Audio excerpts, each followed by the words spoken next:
வணக்கம் நண்பர்களே. தினமும் காலையில ஒரு முட்டை சாப்பிட்டால் உடம்பே மாறிவிடும். முட்டை சாப்பிட்டால் இதயம் பாதிக்கப்படும்.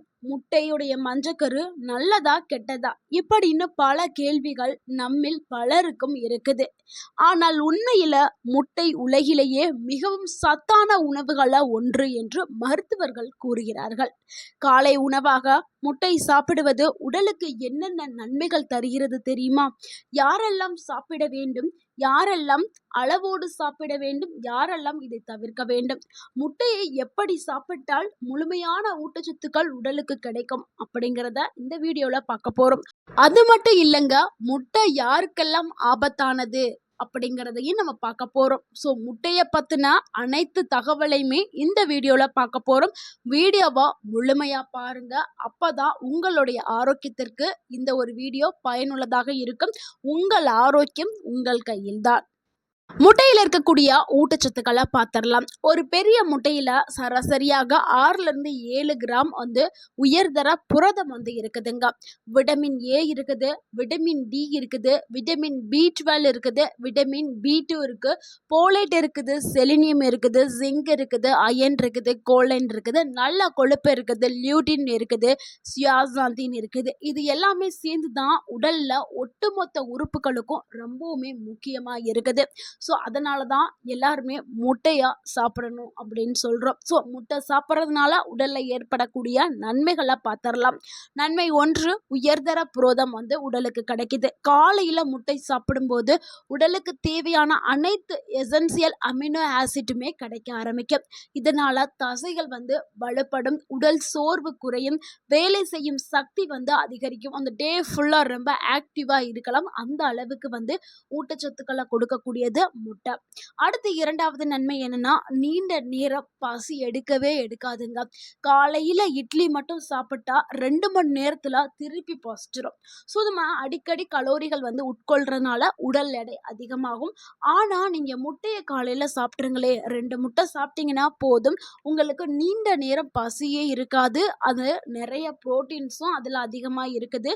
வயிறு நீண்ட நேரம் நிறைந்த உணர்வோடு இருக்கும். இதனால அடிக்கடி சாப்பிடக்கூடிய அந்த பழக்கமும் குறையும், உடல் எடையும் கட்டுப்பாட்டில் இருக்க ஆரம்பிக்கும். ஸோ அதனால தான் ஜிம்முக்கு போறவங்க, விளையாட்டு வீரர்கள் இவங்க எல்லாருமே காலையில் 2 முட்டைகள் சாப்பிட்றாங்க.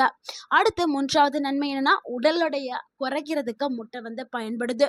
வெயிட் லாஸ் செய்யறதுக்கு விருப்பம் இருக்கிறவங்க அவிச்ச வேக வைத்த முட்டையை சாப்பிட்றது மிகவும் சிறந்தது. அதுவும் காலை உணவாக எடுத்துக்கிறது ரொம்ப ரொம்ப சிறந்தது. ஏன்னா இது ரொம்பவுமே கலோரி குறைவு, புரோட்டீன் அதிகம், பசியை கட்டுப்படுத்தும். இதனால நம்ம தேவையில்லாத அந்த ஸ்நாக்ஸ் சாப்பிட்ற அந்த பழக்கமும் குறைஞ்சு உடல் எடை ஈஸியாகவே குறைய ஆரம்பிக்கும். ஸோ கொழுப்பு குறைக்கும். இதில் இருக்கக்கூடிய நல்ல கொழுப்பு கெட்ட கொழுப்பை குறைக்கிறதுக்கு பயன்படுது. ஸோ இதனால உடல் எடை சூப்பராக குறைய ஆரம்பிச்சிடும். நம்மளும் உணவு கட்டுப்பாடோடு சேர்த்து நம்ம முட்டையை எடுக்கும்போது நம்மளுக்கு உடல் எடை சூப்பராக குறைய ஆரம்பிச்சும். அது கூடவே உடற்பயிற்சியும் செய்யணுங்க. வெறும் முட்டையை மட்டும் சாப்பிட்டுட்டு உடல் எடை குறையல அப்படின்னு சொல்லாதீங்க. காலையில் 2 முட்டை, அது கூட நீங்கள் வேறு ஏதாவது கலோரி கம்மியாக இருக்கக்கூடிய உணவை சாப்பிட்டுட்டு அதோடு விட்டுட்டு அதுக்கப்புறம் ஒரு 11 மணி போல் ஏதாவது ஒரு ஜூஸ் குடிச்சிட்டு மதியானத்துக்கு கம்மியாக 1 கப் ரைஸ் எடுத்துகிட்டு ஈவினிங்காக ஏதாவது பயிர் வகைகள் சாப்பிட்டுட்டு அடுத்து நைட்டுக்கு ஏதாவது சிம்பிளான டிஃபன் முடிச்சுட்டு நீங்கள் டெய்லி காலையில் உடற்பயிற்சி மேற்கொண்டுட்டே வந்தீங்கன்னா நல்லாவே வெயிட் லாஸ் நடக்கும். ஸோ நீங்கள் சூப்பராக வெயிட்டை கம்மி பண்ணலாம். முட்டையை மட்டும் நீங்கள் காலை உணவாக எடுத்துகிட்டு இருக்கும்போது நல்லா உங்களுக்கு டயர்டே இருக்காது, ஒரு ஆக்டிவாகவே இருப்பீங்க. ஸோ அந்த அளவுக்கு நல்ல ஒரு எனர்ஜியை கொடுக்கும். அடுத்து 4வது நன்மை, மூளைக்கு நல்ல ஒரு சக்தியை கொடுக்கறதுக்கு முட்டை பயன்படுதுங்க. முட்டையில கோலின் அதிகமாகவே இருக்குது. இந்த கோலின்ங்கிறது மூளை செல்களை ஆரோக்கியமாக செயல்பட வைக்கிறதுக்கு மிகவும் அவசியமான ஒரு சத்து தாங்க இது. இதனால நினைவாற்றல் மேம்படும், அந்த கான்சென்ட்ரேஷன் பவர் அதிகமாகும். குழந்தைகளுக்கு மூளை வளர்ச்சிக்கு ரொம்பவுமே முக்கியம். அதனால தான் குழந்தைகளுக்கு சின்ன குழந்தையில 6 மாசத்துலேருந்தே முட்டை கொடுக்க சொல்றாங்க.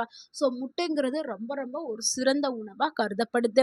அடுத்த 5வது நன்மை என்னன்னா, கண் பார்வையை பாதுகாக்கிறதுக்கு முட்டை பயன்படுதுங்க. முட்டையோடைய மஞ்சள் கருவில் லூட்டின் மற்றும் ஜியாசாந்தின் அப்படின்னு சொல்லக்கூடிய 2 சக்தி வாய்ந்த ஆன்டி ஆக்சிடென்ட்கள் இருக்குது.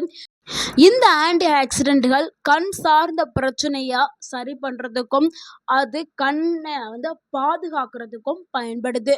வயது ஆக ஆக ஏற்படக்கூடிய அந்த பார்வை குறைபாட்டை தடுக்கிறதுக்கும் இந்த ஆன்டி ஆக்சிடென்ட்கள் பயன்படுது. ஸோ முட்டைங்கிறது வயதானவர்கள்ல இருந்து சிறு குழந்தைகள்ல இருந்து ஒரு சூப்பரான ஒரு உணவாக இருக்குது. ஸோ கண் பார்வையை பாதுகாக்க முட்டை வந்து ஒரு சிறந்த உணவாக இருக்குது. அடுத்த 6வது நன்மை என்னன்னா, விட்டமின் டி கிடைக்கிறதுக்கு முட்டைங்க. ஏன்னா விட்டமின் டி குறைபாடு இந்தியாவில் மிகவுமே அதிகமாக இருக்குது. நிறைய பேருக்கு தெரிய மாட்டேங்குது. இந்த கால் வலி, இடுப்பு வலி, முழங்கால் வலி வர்றதுக்கு காரணம் ஒன்று வந்து கால்சியம் குறைபாடு, இன்னொன்று விட்டமின் டி குறைபாடு. நிறைய பேர் என்ன பண்ணுறாங்கன்னா, எலும்பு தான் பிரச்சனை, எலும்புல கால்சியம் சத்து இல்லை அப்படின்னு சொல்லி சுண்ணாம்பு சத்து இல்லைன்னு மாத்திரை மருந்து வாங்கி சாப்பிட்றாங்க. அது சாப்பிட்டாலும் சிலருக்கு வந்து சரியே ஆகாது. ஏன்னா அவங்க உடம்புல விட்டமின் டி குறைபாடு இருக்கிறதுனால. அந்த விட்டமின் டி குறைபாடு இருக்கும்போது நீங்கள் என்னதான் வந்து கால்சியம் நிறைந்த சத்தான உணவுகள் சாப்பிட்டாலும், மாத்திரை மருந்து சாப்பிட்டாலும் உடலால் அதை உறிஞ்சிக்கொள்ள முடியாது. ஸோ விட்டமின் டி உடலில் இருந்தால் தான் அதை ஈஸியாக உறிஞ்சிக்கொள்ளும். ஸோ அதனால தான் விட்டமின் டி ரொம்பவே முக்கியம். அந்த விட்டமின் டி முட்டையில் தாங்க இருக்குது, சில உணவுகளில் தான் இருக்குது. எல்லா உணவுகள்லையும் விட்டமின் டி இருக்காது. அதனால தான் முட்டைய ஒரு சிறந்த உணவா சொல்றோம். ஸோ முட்டையோடைய மஞ்சக்கருவுல தான் அந்த விட்டமின் டி இருக்குது. நிறைய பேர் என்ன பண்றாங்கன்னா, அது ஃபேட் அப்படின்னு சொல்லிட்டு அதை ஒதுக்கிடுறாங்க. இன்னுமே யாருமே ஒதுக்காதீங்க. அதுல அதுல வந்து நல்ல கொழுப்புகளும் இருக்குது, விட்டமின் டியும் இருக்குது. அப்படி இல்லை, எனக்கு வந்து ரொம்பவுமே நான் கொலஸ்ட்ராலா இருக்கேன் அப்படின்னா நீங்க அந்த முட்டையை தவிர்த்துட்டு விட்டமின் டிக்காக நீங்க சூரிய ஒளியில வந்து நிக்கலாம். சூரிய ஒளியை பார்த்து எடுக்கலாம். அதாவது சன் பார்த்து வந்து எடுக்கணும். ஏன்னா சூரிய ஒளியில நம்மளுக்கு ஃப்ரீயாவே விட்டமின் டி வந்து கிடைக்குது. அதையும் தாண்டி இல்லை அப்படின்னா நீங்கள் காளான் மஷ்ரூம் இருக்குதுல்ல, அதில் வந்து நிறையாவே விட்டமின் டி வந்து இருக்குது. ஸோ அந்த உணவுகளை எடுத்துக்கிடலாம். முட்டை வந்து எடுத்துக்கிட்டா எலும்புகள் பலப்படுத்தப்படும், கால்சியம் உறிஞ்சுதல் வந்து உடலுக்கு அதிகமாகவே கிடைக்கும். ஸோ அதனால தான் நம்ம சொல்கிறோம். அடுத்து 7வது நன்மை என்னன்னா, நோய் எதிர்ப்பு சக்தி தான். முட்டையில் செலினியம் மற்றும் ஜிங்க் வந்து இருக்குது. இது இம்யூனிட் பவரை அதிகரிக்கிறதுக்கும் இன்ஃபெக்ஷனை குறைக்கிறதுக்கும் பயன்படுது. ஸோ நோய் எதிர்ப்பு சக்தி வந்து அதிகமாக உடலுக்கு கிடைக்கும். இதனால வந்து நோய் எதிர்ப்பு மண்டலம் வந்து வலுப்படுத்தப்படும். வெளியிலேருந்து வரக்கூடிய பாக்டீரியா, வைரஸ் போன்ற தொற்றுகளில் இருந்து நம்ம உடலை வந்து பாதுகாத்து கொள்றதுக்கு முட்டை வந்து பயன்படுது. அடுத்து 8வது நன்மை என்னன்னா, முடி மற்றும் தோல் ஆரோக்கியத்திற்கு முட்டை வந்து பயன்படுது. ஏன்னா முட்டை வந்து ஒரு பயோட்டின் உணவு. அதில் வந்து பயோட்டின், புரோட்டீன், விட்டமின் பி12 இது எல்லாமே இருக்குது. பயோட்டின் இருக்கக்கூடிய உணவுகளை நீங்கள் தேர்ந்தெடுத்து சாப்பிட்டீங்கன்னா முடி ஆரோக்கியமாக இருக்கும். அந்த முடி உதிர்தல் வந்து தடுக்கப்படும். அதனால தான் வந்து பயோட்டின் இருக்க உணவை நம்ம எடுக்க சொல்கிறோம். முடி சார்ந்த இப்போ வந்து கருவேப்பிலை, முட்டை இதெல்லாம் நீங்கள் நிறைய எடுத்துக்கிட்டிங்கன்னா அந்த முடி உதிர்தல் வந்து குறைய ஆரம்பிச்சிடும். அதே மாதிரி நகங்கள் நிறைய பேருக்கு உடையும். ஸோ அந்த நகங்களில் வந்து வலுப்படுத்துறதுக்கு முட்டை பயன்படுது.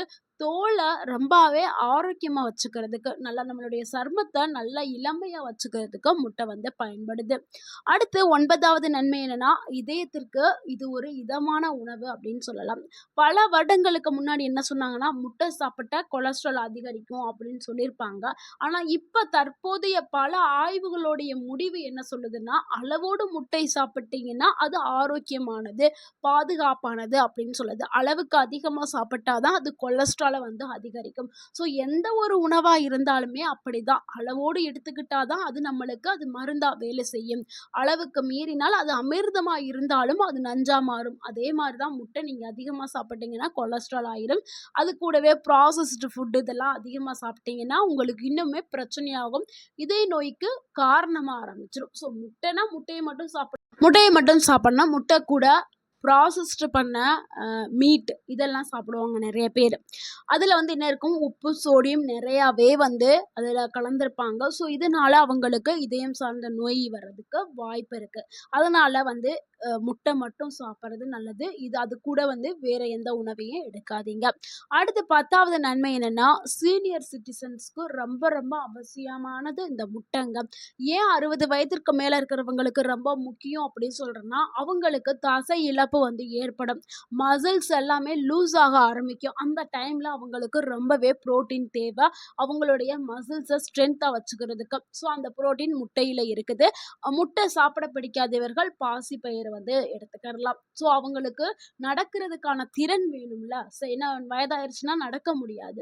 ஸோ நடக்கிறதுக்கான திறன் வந்து இந்த முட்டை குடுக்கும். உடல பேலன்ஸா வச்சுக்கிறதுக்கும், உடல் சக்திக்கும் வந்து முட்டை வந்து குடுக்கும். ஸோ அதனால வயதானவர்கள் முட்டைய எடுக்கிறது ரொம்பவே நல்லது.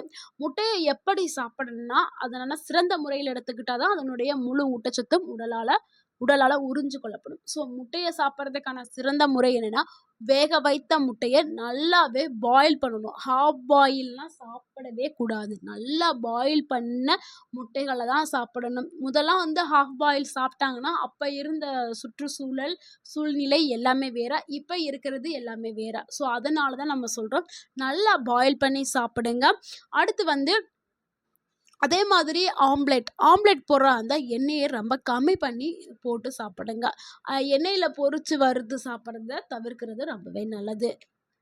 முட்டை சாப்பிடுறதுக்கான சிறந்த நேரத்த பார்த்துடலாம். சிறந்த நேரம்னா, காலை உணவோடு எடுக்கிறது ரொம்பவே நல்லது. அதாவது காலை உணவா எடுக்கிறது. இல்லைன்னா காலை உணவா முடித்ததுக்கு அப்புறம் கூட எடுத்துக்கலாம். நெறைய பேர் வந்து காலியான வயிற்றில எடுக்கலாமா அப்படின்னு கேட்குறாங்க. வெறும் வயிற்றில முட்டை சாப்பிடலாம். ஆனா அசிடிட்டி இருக்கிறவங்களுக்கு பிரச்சனை ஏற்படுத்தும். அவங்க வந்து காலை உணவோடு சேர்த்து சாப்பிடுறது நல்லது. மத்தவங்க நார்மலா இருக்க பீப்பிள்ஸ் வந்து வெறும் வயிற்றில சாப்பிடலாம். ஒரு நாளைக்கு எத்தனை முட்டை சாப்பிடலாம்னா, ஆரோக்கியமான பெரியவர்கள் வந்து ஒரு நாளைக்கு 1லிருந்து 2 முட்டைகள் வரைக்கும் சாப்பிடலாங்க. உடற்பயிற்சி செய்றவங்களும் 1லிருந்து 2 முட்டை வரைக்கும் எடுத்துக்கலாம். அதுக்கு மேல வந்து எடுக்கணும் அப்பன்னா, ரொம்பவே நான் ஜிம் பாடிய டெவலப் பண்ணணும் அப்பன்னா 1லிருந்து 4 வரைக்கும் கூட சாப்பிடலாம். இருந்தாலும் உங்களுடைய உடல மருத்துவர்ட்ட செக் பண்ணிட்டு, அவருடைய ஆலோசனைப்படி எடுக்கிறது ரொம்பவே நல்லது. மத்தபடி நார்மலா சின்ன குழந்தைகள்லாம் ஒரு நாளைக்கு 1 முட்டை எடுக்கிறது போதுமானது. அடுத்து யாரெல்லாம் முட்டை வந்து தவிர்க்கணும் அப்படின்னா, முட்டை சாப்பிட்டா அலர்ஜி ஆகும் அப்படிங்கிறவங்க தவிர்க்கணும். கடுமையான கிட்னி டிசீஸ் இருக்கிறவங்களுக்கு புரத கட்டுப்பாடு தேவை. ஸோ அதனால அவங்க முட்டைய தவிர்க்கிறது ரொம்பவே நல்லது. அப்படி நீங்க எடுக்கிறதா இருந்தா உங்களுடைய மருத்துவர்ட்ட ஆலோசனை பெற்றுட்டு எடுக்கிறது ரொம்பவே நல்லது. முட்டையுடன் சேர்த்து சாப்பிடுறதுக்கான சிறந்த உணவு என்னன்னா, இட்லி, தோசை, கம்பு உணவு, ஓட்ஸு, கோதுமை ரொட்டி, காய்கறிகள், பழங்கள் இது கூட நீங்க சேர்த்து எடுக்கலாம். தவிர்க்க வேண்டிய பழக்கங்கள் அப்படின்னா, அதிக எண்ணெயில பொரிக்கக்கூடிய முட்டைய தவிர்க்கணும். அதிக உப்பு, அப்புறம் ப்ராசஸ்டு மீட்டுடன் தினமும் சேர்த்து சாப்பிடுறத தவிர்க்கணும். முழுமையா வேக வைக்காம சாப்பிடுறத தவிர்க்கணும். முட்டைய பற்றிய பல தவறான தகவல்கள நம்ம இப்ப பார்க்கலாம். நெறைய பேர் என்ன பண்றாங்கன்னா, முட்டை சாப்பிட்டா உடல் சூடு அதிகரிக்கும் அப்படின்னு நினைக்கிறாங்க. அப்பல்லாம் இல்ல. ஒவ்வொருத்தவங்களுடைய உடல பொறுத்து அது மாறுபடும். அப்புறம் நெறைய பேர் என்ன நினைக்கிறாங்கன்னா, மஞ்சக்கரு வந்து விஷம். அது வந்து ரொம்பவே கெட்ட கொலஸ்ட்ரால கொடுக்கக்கூடியது அப்படின்னு நினைக்கிறாங்க. அதுவும் ரொம்பவுமே தவறான ஒரு கருத்து. மஞ்சக்கருவுல நிறையாவே நன்மை இருக்கு. நம்ம ஏற்கனவே சொன்ன மாதிரி விட்டமின் டி நம்மளுக்கு முக்கியம். அது விட்டமின் டி மஞ்சக்கருவுல தான் இருக்குது. கோலின் இருக்கு, லூட்டின் இருக்குது, ஹெல்த்தி ஃபேட்ஸ் இது எல்லாமே இருக்கு. ஹெல்த்தி ஃபேட்ஸ் வந்து கெட்ட கொழுப்ப வந்து கரைக்கிறதுக்கு நல்ல கொழுப்பு வந்து முட்டையில இருக்கு. ஸோ இந்த எல்லா சத்துமே முட்டையில இருக்குது. அடுத்து வந்து சர்க்கரை நோயாளிகள் வந்து முட்டை சாப்பிடலாமா? சாப்பிடக்கூடாதா? அப்படின்னு நெறைய பேர் கேட்குறாங்க. சர்க்கரை நோயாளிகள் வந்து தாராளமாக முட்டை சாப்பிடலாம். ஆனா அளவோடு எல்லாருமே எடுத்துக்கிறணும். அதுதான் முக்கியம். ஸோ அளவுங்கிறதாங்க முக்கியம். எல்லாருமே முட்டை வந்து எடுத்துக்கிறலாம். ஒரு நாளைக்கு 1லிருந்து 2 முட்டை தாராளமாக எடுத்துக்கிறலாம். நண்பர்களே, முட்டைங்கிறது மலிவான விலையில மிக உயர்தர சத்தான உணவுகள்ல ஒன்றுங்க. ஸோ அளவோட எடுத்துக்கிறங்க. ஆரோக்கியத்த பெறுங்க. ஸோ முட்டைய நீங்க தினமும் சாப்பிட்டாலும் சரி, வாரத்துக்கு 3 முறை எடுத்துக்கிட்டாலும் சரி.